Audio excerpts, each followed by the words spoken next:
Castres face à Brive, le 9e face au 8e avec côté castré un demi de mêlée en grande forme, c'est Antoine Dupont, seulement 19 ans. Le joueur était titulaire ce soir, titulaire à la place de Rory Cocotte, un choix justifié par l'un des entraîneurs, Frédéric Charrier, juste avant la rencontre. Antoine, on essaye de l'intégrer petit à petit sans trop lui brûler les ailes non plus. Donc voilà, on essaye de choisir les matchs en fonction de l'adversaire, en fonction du moment de la saison, de la forme des uns des autres. Donc voilà, c'est vraiment un choix qui est fait en fonction du match, pas forcément un turnover régulier.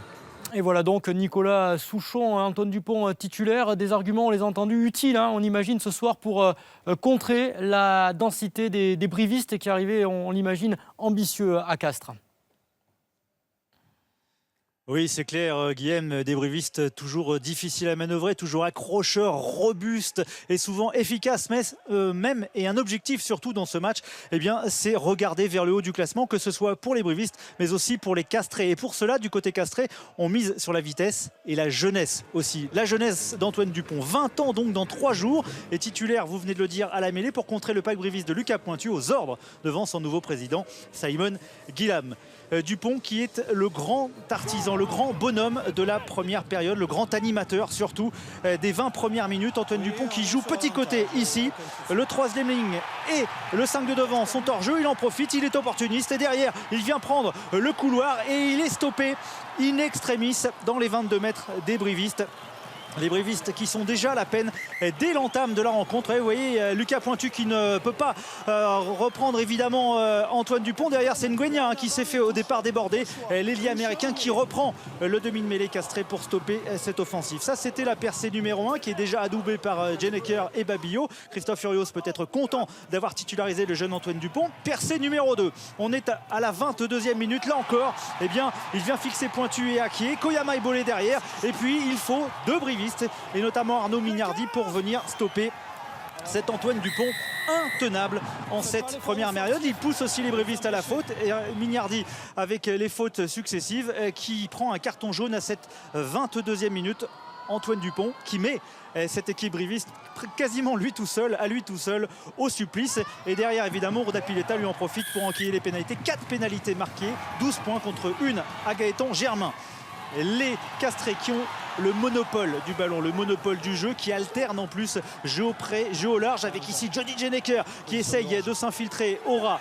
Il est repris, Antoine Dupont pour sortir ce ballon lent. Derrière c'est Alex Tulot qui profite de la présence de l'arbitre pour venir s'infiltrer et marquer le premier essai castré.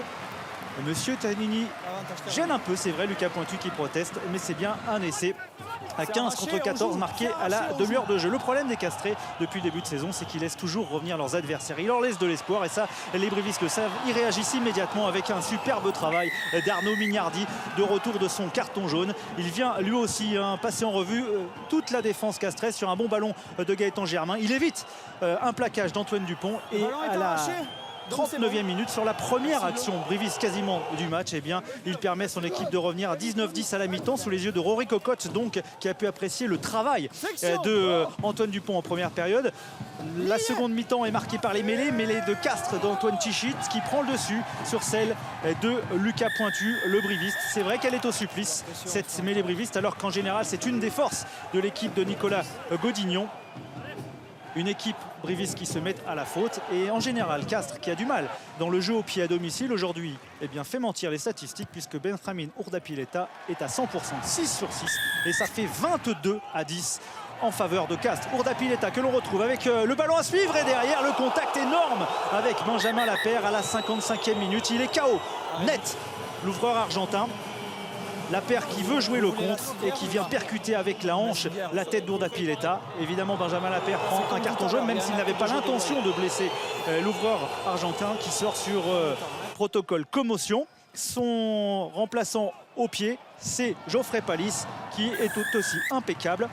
Comme il y a déjà eu un carton pour Loïc Jacquet, les deux équipes sont à 14 contre 14, mais comme Benjamin Lapère manque sur son aile, eh bien Dumora, lui, a vu l'espace, il trouve Tomé Apo, le ballon passe par le sol, Johnny Jeneker vient le cueillir pour aller marquer en force le deuxième essai des castrés.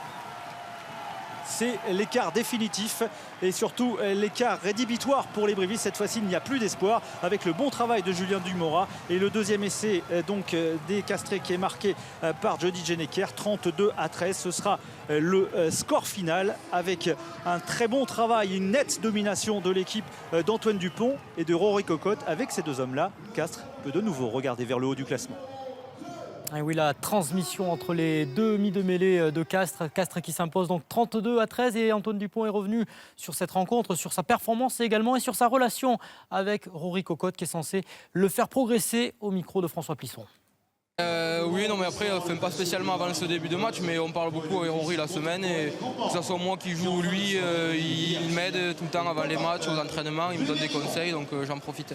Alors il y a eu aujourd'hui 2 belles valises sur 40-50 mètres qui auraient pu presque aller au bout. Qu'est-ce qu'il a manqué?